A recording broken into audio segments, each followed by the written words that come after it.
Hola amigos, buenas noches. Estamos otra vez como cada semana en Triálogos, un espacio en donde estamos reflexionando sobre temas actuales.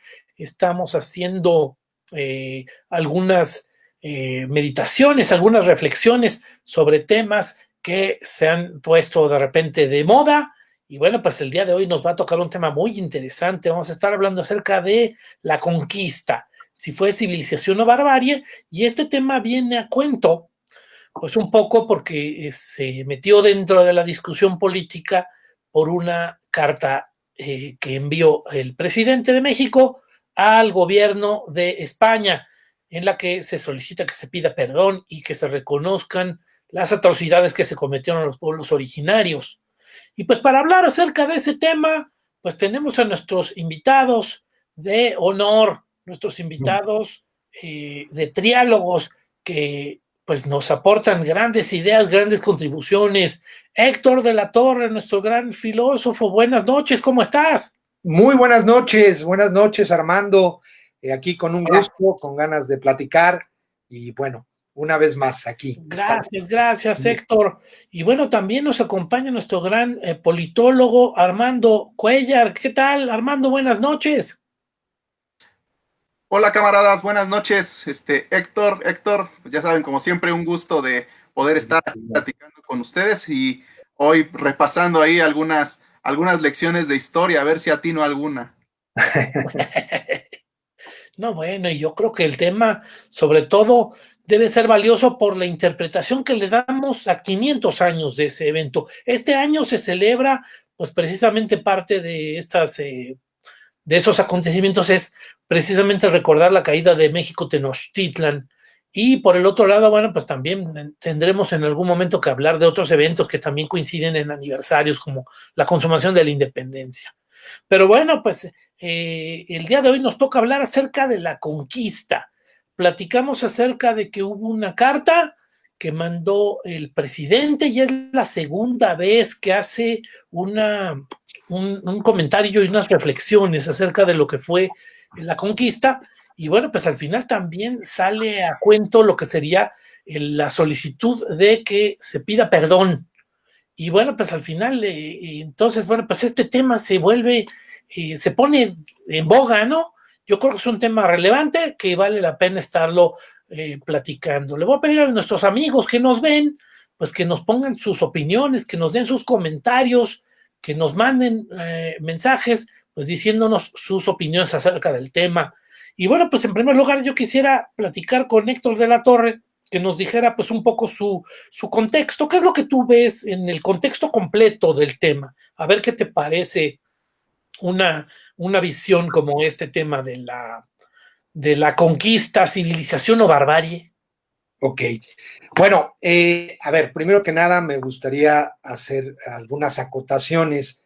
Es verdad que la conquista de Tenochtitlan y todo lo que trajo en consecuencia histórica se nos ha presentado en una historia oficial, vamos a decirlo así, como pues un acontecimiento atroz, un acontecimiento terrible, que evidentemente tiene su atrocidad, tiene su tragedia, porque prácticamente se derrumba una civilización como la civilización azteca, eh, y que se nos ha presentado en esa historia oficial. Yo me acuerdo en mis clases de primaria de historia que nos la presentaban así, como que vinieron los españoles, que son como los malos de la historia, y nos conquistaron, nos conquistaron.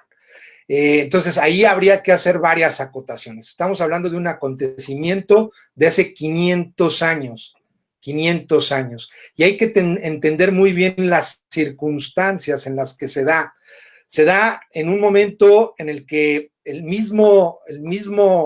misma civilización azteca está en una situación, sí, de poderío, de dominio, de control, de explotación y de esclavitud de los demás pueblos, y que sus alianzas están muy frágiles, están a punto de, con una estructura social y política también un poco endeble. El emperador es Moctezuma, que tiene una figura incluso revestida de cierta divinidad, pero que también está muy frágil.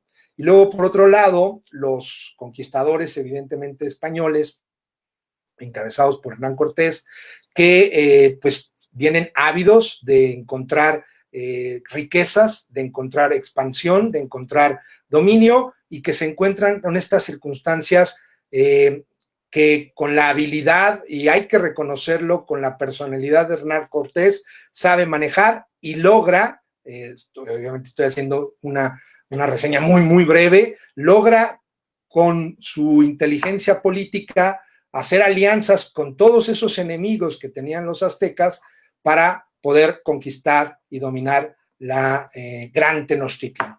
Hay que decir que históricamente, en mi punto de vista, es quizá la conquista más peculiar de toda la historia de la humanidad, en la historia de las conquistas. ¿Por qué? ¿Por qué digo que es muy peculiar? Porque el conquistador no sabía nada del conquistado, y a su vez el conquistado no tenía ni idea del conquistador. Es decir, los dos tenían completa ignorancia de lo que estaban haciendo, en el sentido de cambiar la civilización. Si comparamos las conquistas de Alejandro Magno, si comparamos las conquistas en Mesopotamia, en Egipto, si comparamos las conquistas de Roma, de alguna manera se conocen, de alguna manera hay un dato, de alguna manera hay una cercanía.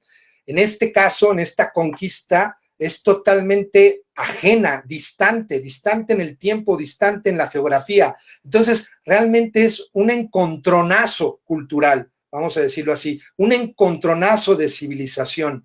Y eso, aunado también a una visión derrotista que tenían en su cosmovisión y en su teología los aztecas, de una renovación, de la destrucción del sol y un nuevo nacimiento, que coincidía en su calendario, en que venía un tiempo de destrucción, pues hace que ciertos elementos sean propicios para que se dé esta conquista tan peculiar.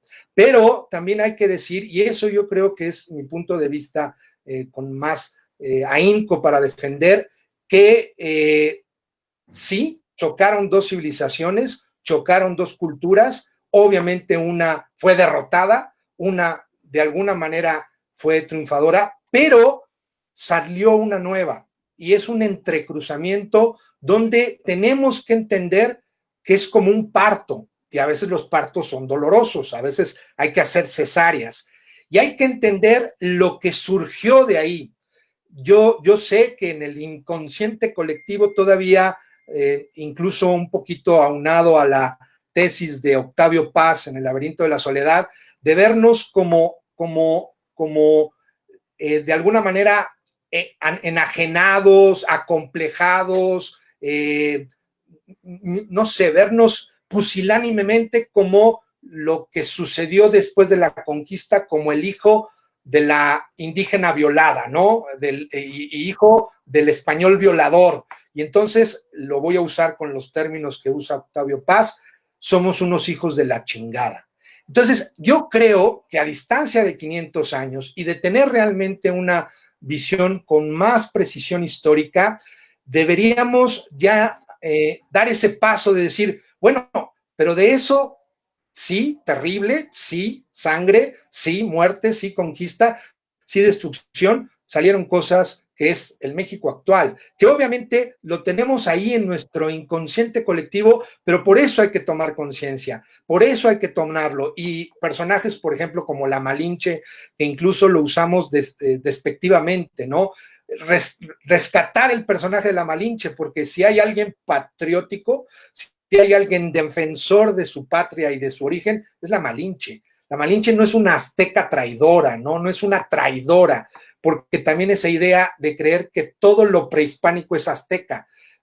Lo prehispánico son muchas culturas, son muchos pueblos, y en distintos momentos históricos. El último momento de la última civilización prehispánica son los aztecas, pero recordemos que los aztecas es de los últimos pueblos de las tribus nahuatlacas que vienen del norte, de Aztlán, y que se incorporan a esta meseta central de Anáhuac pero ya había civilizaciones antes y que ellos incluso, había civilizaciones antes que incluso ya habían decaído, como la maya, los olmecas, los totonacas, etc., el mismo Teotihuacán, y que los aztecas son lo último de un grupo, de una etnia que viene a asentarse a esta parte central, la meseta de Anáhuac, y que además pues conquistan, destruyen, esclavizan y tienen dominada toda la región hasta Guatemala, ¿no? Eso sería mi primera postura, mi primera idea que me gustaría exponer ante ustedes. Correcto, gracias Héctor, gracias por los comentarios. Yo creo que reforzaría tal vez dos comentarios, repasando lo que tú comentas. Por un lado dices, bueno, pues hoy vivimos un crisol, herencia de esa unión entre España y las culturas indígenas. Y bueno, pues efectivamente ya hoy no estamos hablando de lo mismo, ¿no?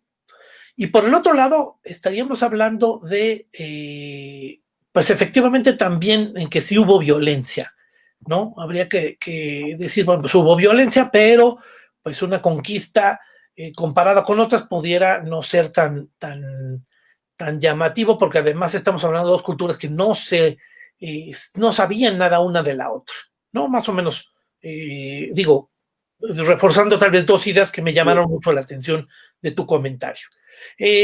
Hay comentarios. Buenas noches, nos dice Betty Gutiérrez. Buenas noches, ya se está volviendo una sana costumbre, triálogos, la salud de la mente y el debate. Muchas gracias, Betty, por tu mensaje. Nemesio Romo nos escribe, muy interesante el tema, saludos desde Los Ángeles, California. Muchas gracias, Nemesio. Saludos. Un saludo hasta allá, hasta Los Ángeles. Y bueno, pues a ver, Armando Cuellar, ¿tú qué es lo que pudieras darnos como una visión de contexto, como para iniciar precisamente este tema de la conquista, civilización o barbarie?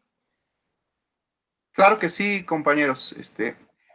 Héctor hizo un excelente repaso acerca de cómo es que a lo mejor se pudo haber generado esta fusión de dos culturas al momento en que pues hay la necesidad de dominar una a la otra, y no lo puedo decir de otra manera porque al final pues así ocurrió.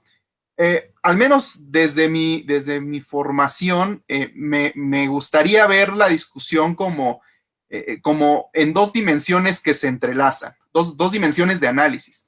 Una primera me parece que es historiográfica, ¿no? Es decir, esta que deriva de la vena del estudio del historiador como tal y que tiene que ver con el estudio crítico de las fuentes que dan cuenta de lo que ocurrió en esos años, ¿no? Es decir, estos estudios acerca de textos escritos sobre la historia y sus fuentes, así como de los autores que trataron estas materias, ¿no? Que hay algunos que son clave para entender este periodo de la conquista en México. Evidentemente, cada historiador, de acuerdo a su enfoque, pues emprenderá y utilizará técnicas y teorías relacionadas a este estudio, ¿no? Y a partir de eso, pues hará una serie de interpretaciones que pues nos llevarán a conocer cierta parte de esa historia. Pero esa es una manera, esa es una parte, es una dimensión de ese capítulo histórico. La otra dimensión que creo que se entrelaza es la política, ¿no? Y esa es un poco la que a lo mejor a mí me toca opinar de forma un poquito más consciente. No porque la otra... Uy, ya se nos congeló aquí el buen Armando con la visión política. Voy a ver si no tenemos que los grandes autores en torno a ese capítulo. Y en la dimensión política, déjenme, digamos, delimitar lo que creo que debe estudiarse en ese terreno. Adelante, Armando. Sí, te oímos, Armando. Qué lástima, tiene problemas ahí de sonido. A ver si yo creo, pues con nuestra productora Alma, a ver si nos puede ayudar para poder cortar a Armando y pedir pues que a lo mejor se volviera a integrar, ¿verdad? Para que este corte. Ok, creo que... Nos dice que se fue su luz, ¿verdad? Y por eso es que tuvo ahí un corte medio feo, pero bueno, al final sí se reanudó su... ¿Ya se está escuchando, Armando? No se escucha porque ahí lo tenemos todavía. Bueno, nos escribe Sonia Urbina desde Pachuca, Hidalgo. Hola, muchas gracias, Sonia, Hola. por tus comentarios. Yo quisiera, dentro de este contexto, tal vez decir un tema que también me llama mucho la atención. Por supuesto que yo quisiera que también no minimizáramos las grandes atrocidades que implicó la conquista.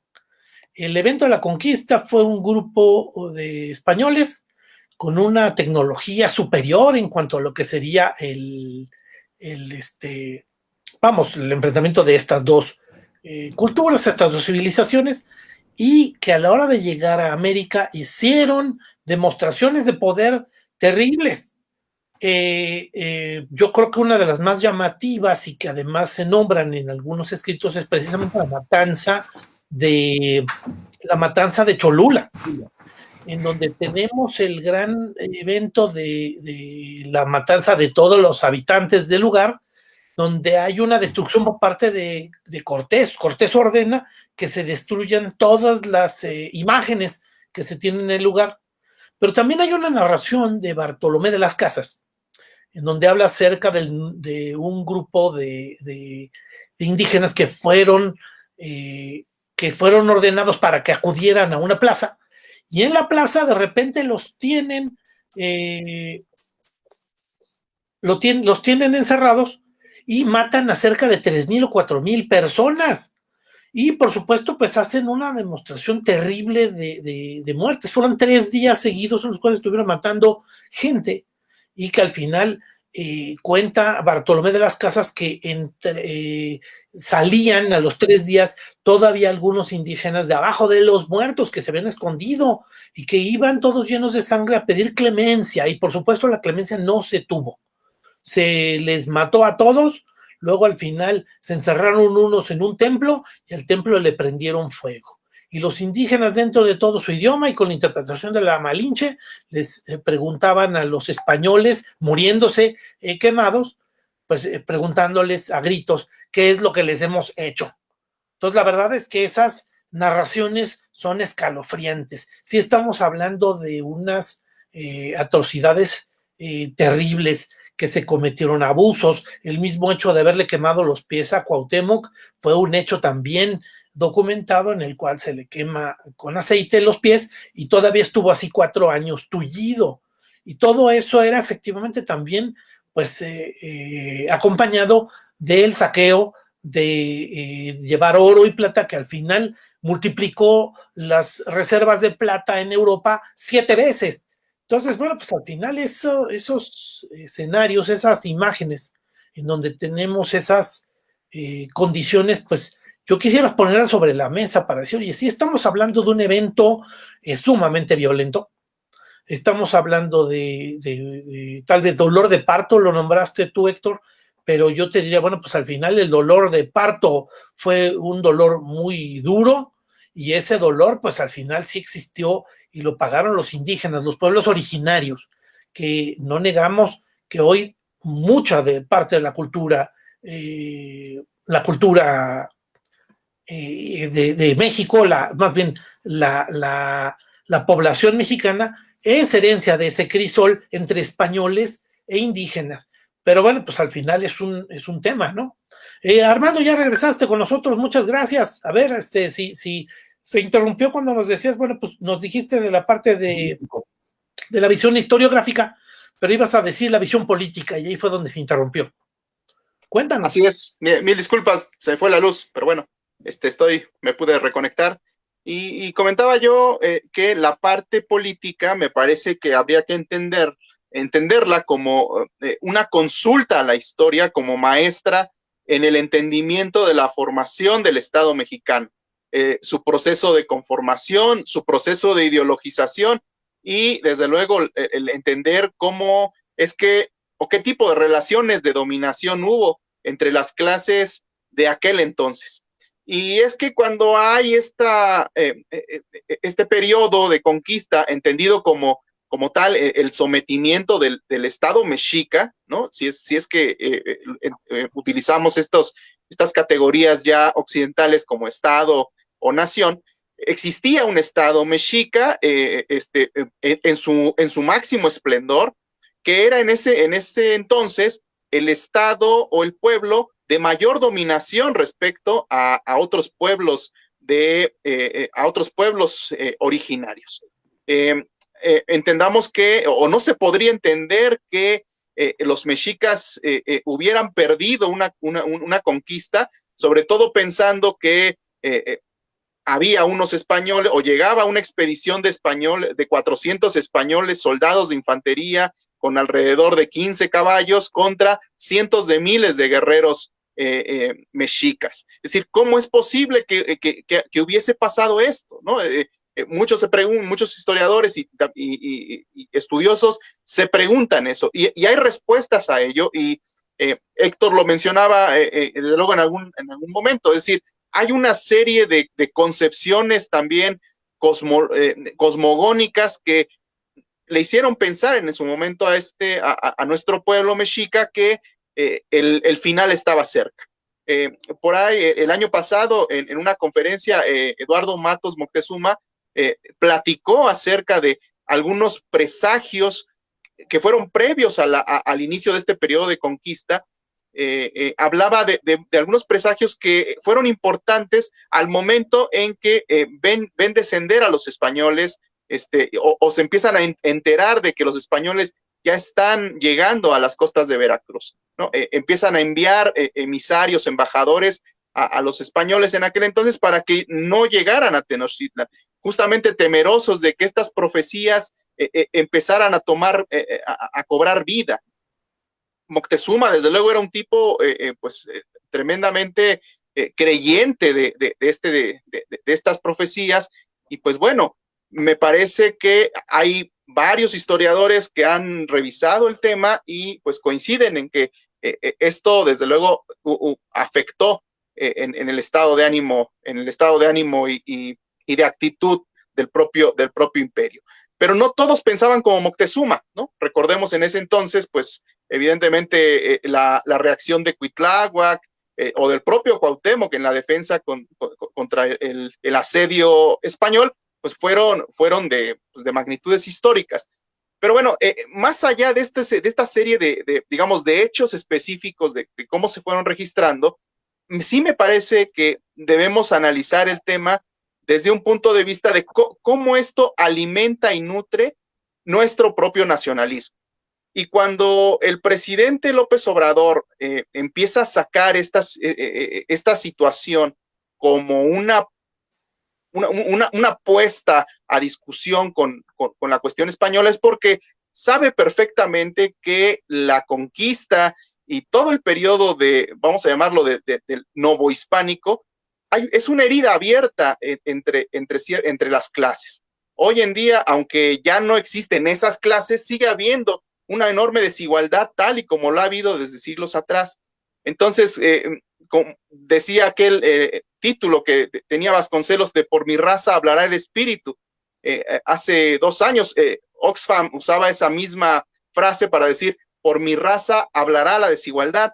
Y es que justamente cuando vemos la situación que hoy tienen nuestros indígenas, pues vemos una situación que realmente en términos de condiciones materiales, en términos de trato digno, pues no lo ha beneficiado mucho. Entonces, yo hasta ahí dejaría mi comentario. Ahorita, a partir de lo que ustedes tengan a bien comentar, pues podría adentrarme en esta perspectiva acerca de si es benéfico o no ese perdón que pide el presidente López Obrador. Correcto. Y bueno, pues efectivamente yo creo que lo que dices tú, ¿no? Tiene una acepción histórica y en cuanto a producción histórica, en cuanto a registro histórico, en cuanto a estudio histórico. Pero por el otro lado también tenemos efectivamente la utilización política, el uso político, el orden político que tiene hoy. Y por un lado tú dices, bueno, pues es que efectivamente puede ser utilizado para la conformación del Estado. También es una herida abierta. Y bueno, pues es por eso que de repente pudiera surgir el tema. Pero al final, por un lado, deberíamos de hablar de su necesidad y de su uso, y por el otro lado también deberíamos hablar de la legitimidad de sacarlo en 2021, estoy cambiando los años, en 2021, para decir, oye, bueno, ¿y qué tan vigente es efectivamente hablar acerca de un tema de hace 500 años? Y bueno, pues yo nombraba algunas atrocidades que se cometieron en la conquista, narradas con claridad, con registro histórico y que fueron llevadas a España y que fueron revisadas por la corona española. Felipe II al final terminó tomando acciones de desprecio hacia esos escritos y se le originó un problema europeo en el siglo XVI y al final terminó convirtiéndose en un escándalo que provocó la leyenda negra, lo cual originó ya como consecuencia, efectivamente a partir de eso, pues que se hicieran las leyes de Indias. Entonces, también insistiría yo en poner sobre la mesa la violencia que representó la conquista, las atrocidades que sí se cometieron.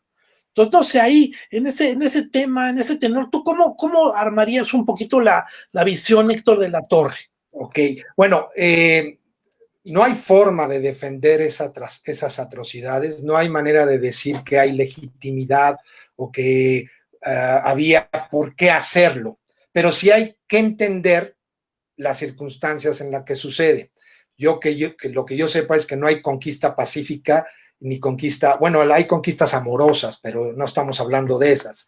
Pero la forma, tú citabas la forma en la que fue tratado Cuauhtémoc, pues es la misma forma en que trató Julio César a Vercingétorix, que lo humilló y casi lo llevó arrastrando y lo sobajó, Hablaron. le hicieron cosas terribles, o cómo trató a Darío, Alejandro Magno, que hizo que lo persiguieran los mismos generales y que lo asesinaran. O sea, las conquistas son violentas. Y tú citaste la matanza de Cholula, terrible, no hay forma, repito, no hay forma, no es una apología de lo que se hizo, no es una apología de los acontecimientos, pero recordemos cuál es la explicación que da Hernán Cortés en sus cartas de relación y que después Bernal Díaz del Castillo en su extraordinaria obra, que hay que leerla, La verdadera historia de la conquista de la Nueva España, porque justamente acababan de presenciar sacrificios humanos, donde se sacrificaban niños. Entonces, eso no quiere decir que tengas derecho a matar a todos, ¿no? Porque además es un absurdo, ¿no? O sea, te mato porque matas gente, ¿no? O sea, te voy a aniquilar porque matas gente, pero sí hay que ponerlo en contexto, sí hay que ponerlo en contexto y no quedarnos en esa leyenda negra muy occidental, muy ilustrada, muy anglosajona del español malo de la historia, ¿no? Es una conquista, es terrible, es un entrecruzamiento. Me gustaría hacer algunas precisiones, no sé si esto sea poco, a ver si lo logro encajar. Tú citaste el Consejo de Indias. El Consejo de Indias es de antes, es de Isabel. Cuando se descubre América, se hace una gran polémica en las universidades españolas y es famosísima la gran disputa que hay entre Francisco de Vitoria y Juan Ginés de Sepúlveda si los naturales tienen derechos o no. Y se hace el derecho de gentes, que es el primer antecedente jurídico. El primero dirían que es el Sermón de la Montaña de Jesucristo, pero el primer documento jurídico, y ahí hay mucha tinta que ha corrido, de los derechos humanos, y es con toda la idea de defender al indígena, que obviamente pasando el mar no sucedía, ese es otro cantar, pero es muy interesante ver cómo en España, en las cortes, en los ámbitos legales, en las universidades, se estaba discutiendo la defensa del indígena. Y de hecho, Borges lo dice de una manera muy bella en su Historia de la Infamia, fue uno de los motivos por los cuales tuvieron que traer negros de África para América para defender al indígena que ya no se le explotara. Es decir, la misma atrocidad generó la misma defensa. Repito, de aquí a que llegaba a América, había, o sea, del plato a la boca se cae la sopa, pero es muy interesante en el ámbito legal, en el ámbito de derechos humanos, en el ámbito, vamos a decirlo, jurídico, el derecho de gentes, y lo digo en plural, de gentes, porque así es, de gentes, derecho de gentes. Y no estoy tan de acuerdo en pensar que Felipe II lo dejó a un lado, no, porque sí hubo un interés, sí hubo una atención a lo que estaba pasando. A Bartolomé de las Casas sí lo recibían y sí lo atendían, y se hace una revisión.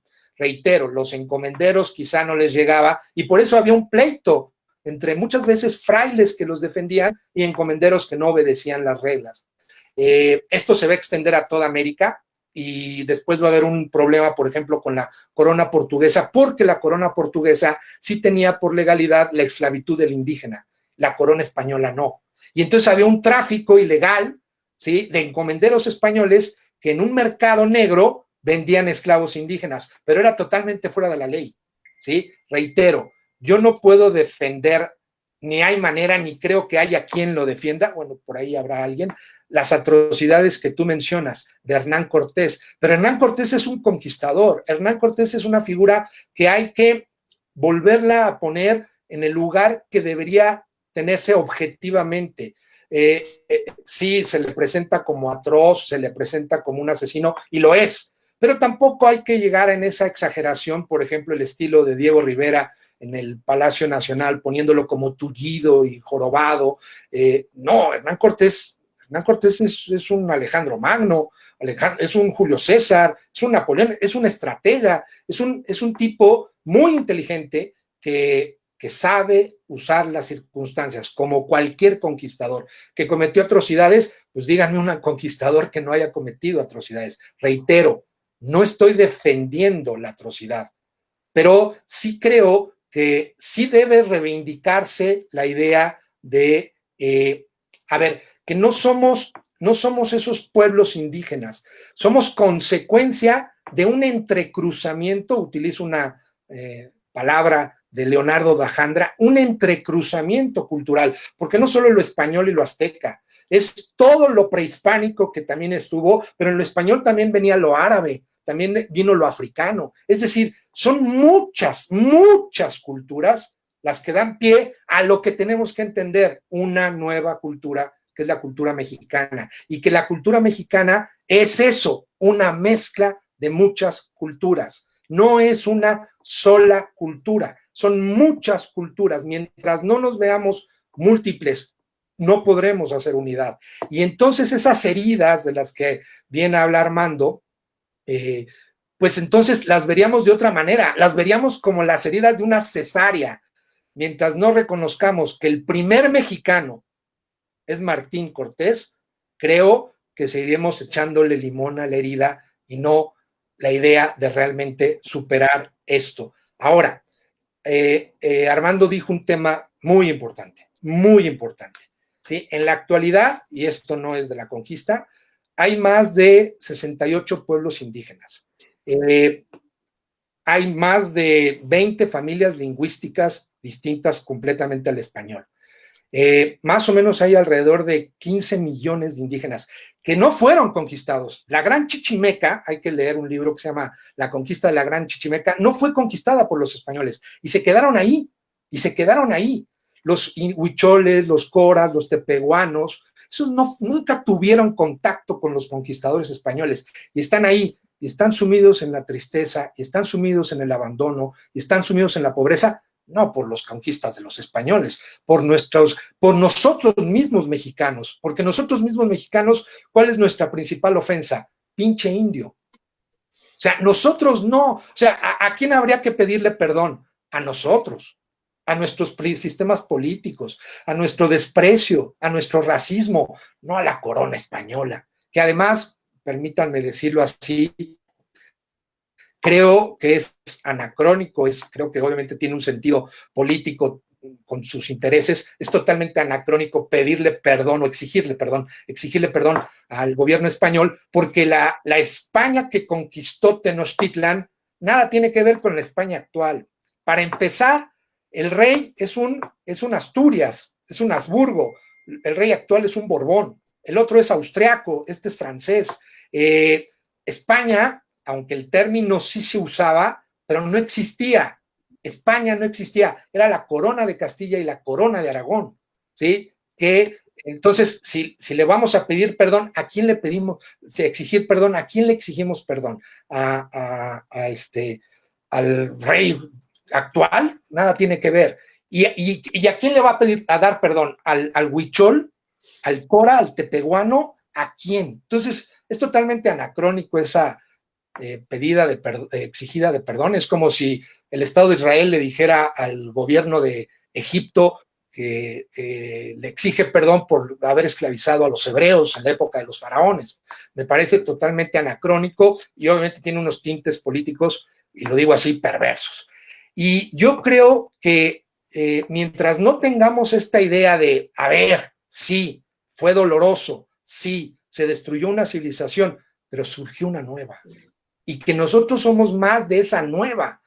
Que hay, claro que hay, pero también revalorar lo hispánico, porque tú hablabas de la leyenda negra, donde los mismos hispanoparlantes la hemos comprado esa leyenda negra, porque si hablamos de comparaciones, donde sí hubo una destrucción, donde sí hubo una terrible barbarie, no niego la de nosotros, vamos a decirlo así, es la anglosajona, es la de Estados Unidos, donde realmente, claro, no había una civilización, los pueblos eran nómadas, no eran pueblos como los aztecas, pero es una destrucción terrible, es una destrucción sistemática, es una destrucción total, porque sí es verdad que sobre ese templo roto del templo mayor se construyó un nuevo pueblo y se construyó una nueva nación que somos nosotros los mexicanos.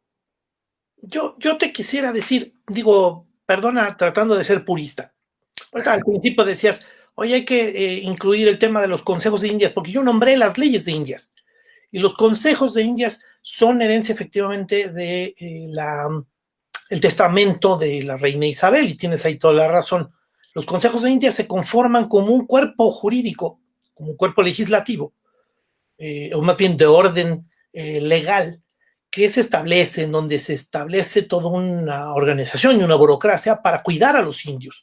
Hay estudios paleográficos, hay estudios del siglo XVI, en donde pues se muestra el tipo de trato que tenían los indios. Los indios eran normalmente despojados. Hay narraciones en esos escritos notariados, en donde a los indios se les quitaba la ropa, se les mataba a sus parientes. Hay una ocasión en que se le mata a a un muchacho que a sus padres se le mataron enfrente de él, y todo eso fue precisamente llevado a un juicio en las cortes. Y ahí tienes toda la razón. Yo quisiera diferenciar las cortes de las leyes indias, que ya son de Carlos II, de 1680.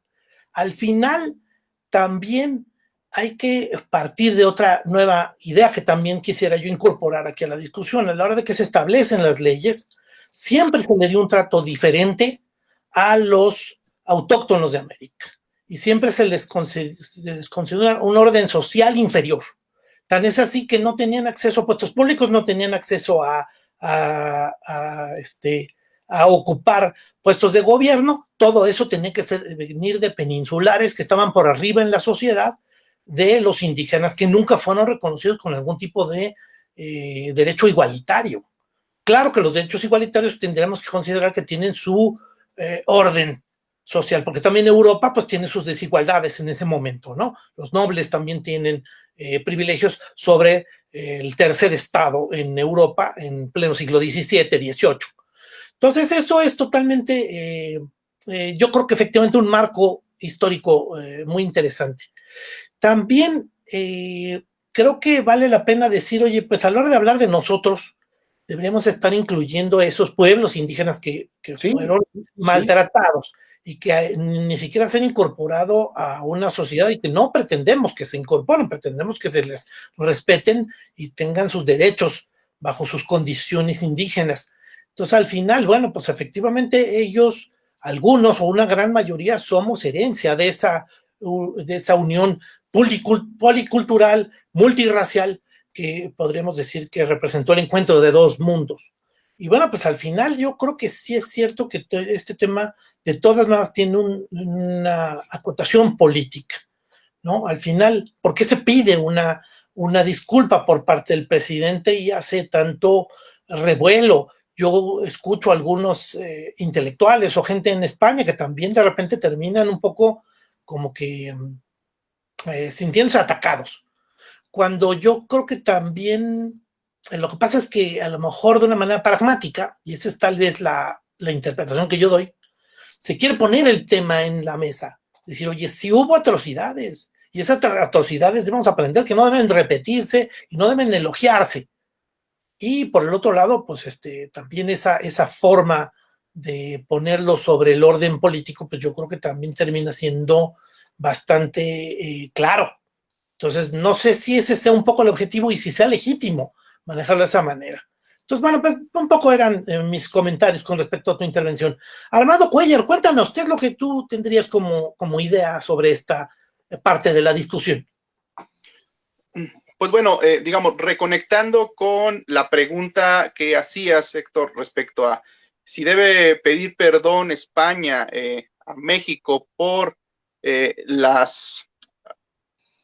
violencia con la que se trató a la población originaria de hace 500 años, pues yo iría incluso más lejos que López Obrador, es decir, sí creo que hace falta un perdón, pero no solamente un perdón retórico, es decir, tendría que haber un resarcimiento del daño, es decir, ¿qué ocurrió cuando López Obrador puso sobre la mesa el tema del perdón? Esta carta famosa que le envía al gobierno de España y que España responde con toda firmeza y dice, bueno, la llegada hace 500 años de los españoles a las actuales tierras mexicanas no puede juzgarse a la luz de consideraciones contemporáneas, ¿no?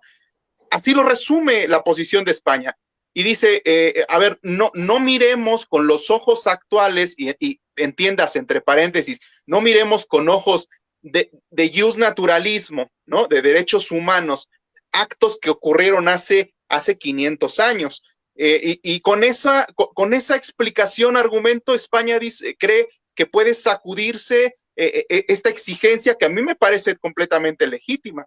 Ahora, si uno se pregunta si existen naciones, incluyendo a la propia España, que han formulado perdón hacia otro tipo de poblaciones que han recibido tratos iguales o peores en algún contexto histórico, pues que creen que sí han existido esas disculpas, ese perdón explícito, contemporáneo, independientemente del argumento que se da ahora. Y hablo en específico del perdón que pidió Bélgica a algunos países africanos por las conquistas hechas. Hablo del perdón que en algún momento hizo Alemania con los propios judíos por el Holocausto. Hablo de la propia España pidiéndoles un perdón implícito del propio rey a los judíos sefaradíes, ¿no? La expulsión que se hace en algún momento, en 1492, por parte de los reyes católicos a estos judíos que terminan desterrados de toda la península ibérica y que se reconoció como un gran error y que la propia corona española dijo, oigan, pues regresen todos aquellos descendientes sefardíes y queremos decirles que nos hacen falta, que necesitamos de ustedes. Entonces, ¿cuál es el criterio con el cual se puede hablar de un perdón en ocasiones y en otros no? A mí me parece que tanto a España como a México le hace falta una reflexión conjunta acerca de lo que ocurrió ahí, porque sigue habiendo todavía interpretaciones acerca de la figura de Hernán Cortés. Hoy recientemente leemos a Christian Duverger, que es un antropólogo francés, diciendo que el libro que se creía escrito por Bernal Díaz del Castillo, de la verdadera historia de la conquista de la Nueva España, no fue escrito por Bernal Díaz del Castillo, sino por el propio Cortés. ese análisis lo hace a partir de un estudio pormenorizado de las cartas de relación de Hernán Cortés. Entonces, hay tenemos que ponernos de acuerdo en si a la historia la vamos a juzgar o la vamos a interpretar. Entonces, me parece que estamos entrando en el terreno de juzgar a la historia. Y me parece que sí ha habido esos momentos por parte de cada nación en donde dicen, para poder hacer un punto y aparte, es darle la vuelta a la página sobre ciertas heridas que ideológicamente están acendradas en nuestras poblaciones, y eso sí es una hipótesis que yo pongo en la mesa. Yo creo que hay heridas abiertas en torno al proceso histórico de la conquista. Mucha gente se explica hasta sus propias limitaciones a partir de un proceso de sojuzgamiento español. Puedo yo no estar de acuerdo con esa interpretación, pero así se entiende. Incluso así es como ha sido estudiado y enseñado, ¿no? Pero eso tiene que ver mucho con el mito y la profecía en que se ha basado el nacionalismo mexicano. No es de unos años, tiene una formación de décadas. Entonces, lo que me parece que está haciendo López Obrador, además de toda esta maniobra política pragmática, ¿no? De querer un poco, digamos, no reconocer las carencias que se tienen interiormente, que hay que reconocerlas, es decir, el gobierno federal, estatal y municipal no le está dando un trato adecuado a nuestros indígenas. Esa es una discusión que también se tiene que dar al interior. Pero en la otra discusión, en la otra cancha, la respuesta de España sí me parece una típica respuesta arrogante.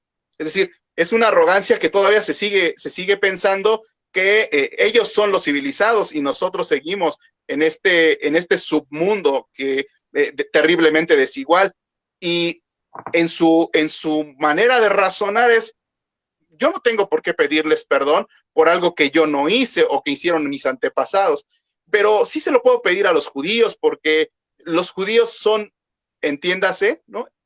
Son en este momento una condición económica con la que sí puedo tratar. Entonces, tenemos que ponernos a discutir esa situación, y yo sí optaría porque, en este caso, esa reflexión conjunta que tuviera España y México a través de sus mejores estudiosos, llegaran a una verdad compartida, ¿no? Es decir, que se pudiera pasar a una reconciliación histórica, y esa reconciliación sí pasa por un perdón. No veo yo otra forma de poderlo decir. Y a lo mejor ese perdón, pues a lo mejor también se lo tendremos que exigir a los representantes de los pueblos sojuzgados por los propios mexicas, ¿no? Si vamos a ir a esas, pues tendríamos que hablar en ese entonces de esos procesos de dominación. Pero aquí la pregunta es, ¿y quiénes van a ser esos representantes al interior? Entonces, pero de que me parece sí necesario, yo no lo veo inútil. Insisto, yo voy más allá, no es solo retórica, ¿no? Hay un proceso de resarcimiento. ¿Cómo podemos resarcir ese daño? Si es que en algún momento se pudiera dar, ¿no? Claro. Yo creo que es muy valioso ponerlo en la mesa, poner el tema y efectivamente poner todas las variables. Ya platicamos acerca de que si hay atrocidades y terribles.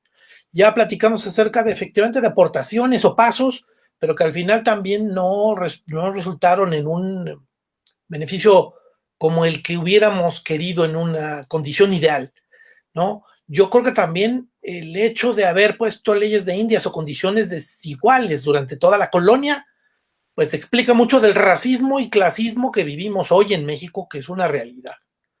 Y yo, bueno, pues dentro de los temas, creo que sale mucho el tema de la historia, efectivamente, muchas reflexiones históricas que me parecen muy valiosas.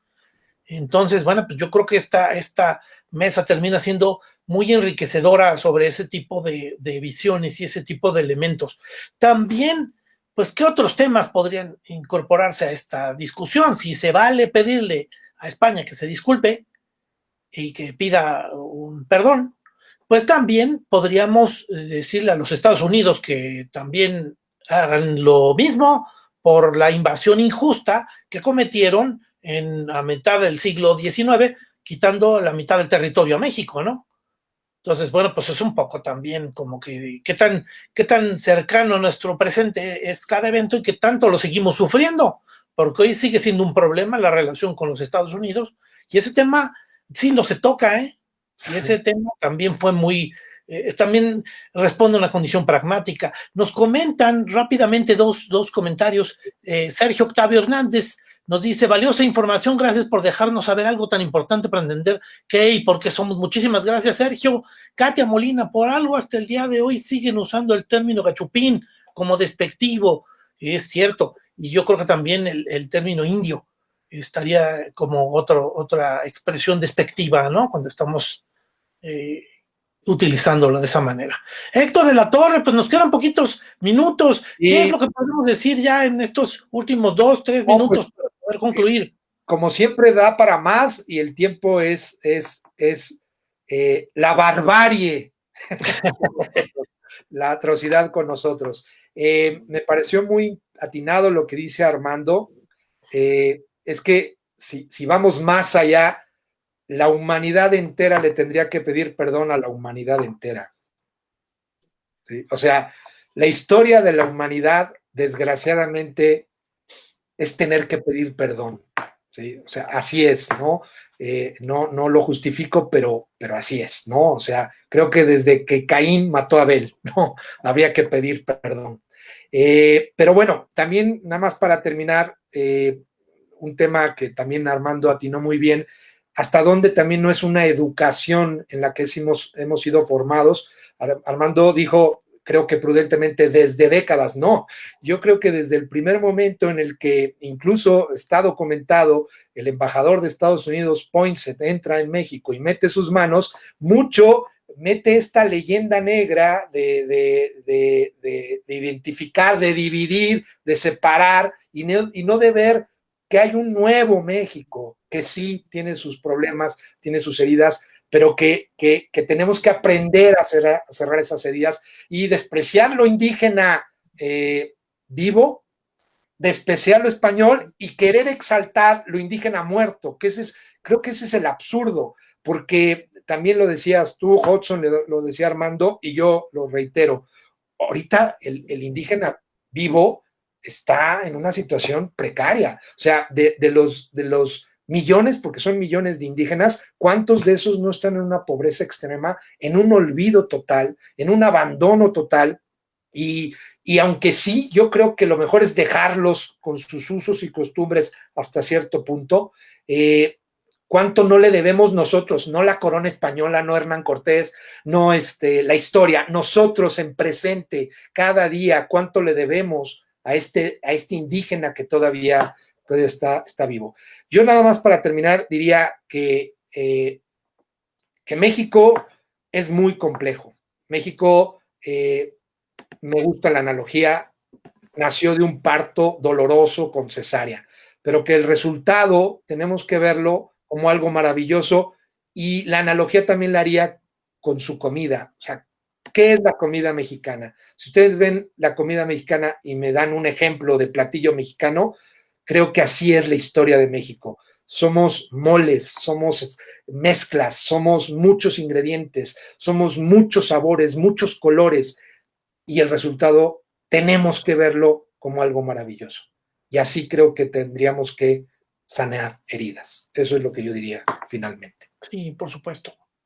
Yo creo que en contraste también me gustaría comentar que tenemos tú nombraste a Ginés de Sepúlveda, en donde también yo creo que una herencia que yo destacaría, que no me gusta, es precisamente esa justificación sobre la barbarie y sobre la poca cultura o la cultura despreciable que pudieran representar los indígenas. Él decía que había atrocidades que cometían los indígenas como sacrificios humanos y que, bueno, pues al final se comportaban como un hormiguero y que se valía de la violencia en la medida en que fuera con un camino civilizatorio. Yo creo que el camino de la civilización, aun cuando ha sido muchas veces de violencia, no es la violencia. Entonces, bueno, sobre todo ahorita hacer esa reflexión viene a lo mejor a incorporarse a esta mesa. Y bueno, pues al final, efectivamente, yo creo que esa es una aportación sobre todo lo que estamos aquí platicando. Armando Cuellar, nos quedan apenas unos cuantos minutos. Cuéntanos tú qué es lo que verías como una posible conclusión.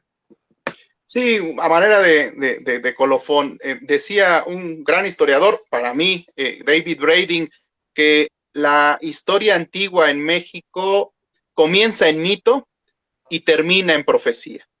Hablaba del mito, el mito fundacional mexicano, que es centralista por completo, que es la historia mexica, el lugar en donde el águila devora a la serpiente, y la profecía en donde termina este hecho trágico, que son todas las señales anunciadas por los dioses, por las divinidades, y que son interpretadas por los sacerdotes y los propios gobernantes. México sigue siendo sigue teniendo una enorme influencia de estos acontecimientos, de estos mitos y profecías. Y esto ha dado una gran vitalidad al nacionalismo mexicano, a lo que David Brading llamó el patriotismo criollo, que fue la fusión de creencias novohispanas con creencias indígenas. Eso es el reflejo de lo que somos hoy. Ahora, quizá valdría la pena preguntarles a los propios indígenas qué tan ofendidos se sienten por ese tipo por este tipo de hechos históricos. ¿Realmente ellos quisieran tener un perdón? La población que se autoasigna y autodefine como indígena, ¿desearían que hubiera un perdón? Nosotros lo decimos a la luz de alguien que, bueno, al menos como yo, que se asume como mestizo, ¿sí? Pero en realidad habría que preguntarles a estos indígenas si realmente requerirían este perdón español, y reitero, si me uno con ellos en esa voz, hasta un resarcimiento del daño que se tendría que pensar en qué términos podría darse. Claro, por supuesto. Gracias, Armando. Betty Gutiérrez nos escribe, súper tema de polémica, buen programa. Sí, creo que a partir de una disculpa es reconocer lo que no debió pasar, es un parteaguas. Ese es el comentario ahí que nos mandan. Les agradecemos sus comentarios. Muchísimas gracias por ver este programa. Y bueno, pues el tema tiene muchos subtemas. Y como siempre, pues tendríamos todavía muchas cosas que platicar. Pero bueno, pues yo les agradezco su participación, Héctor de la Torre, muchísimas gracias por tus comentarios, Armando Cuellar, muchas gracias. Y pues nada, esto fue Triálogos, muchísimas gracias, nos vemos la próxima semana. Adiós, adiós. Gracias, hasta luego.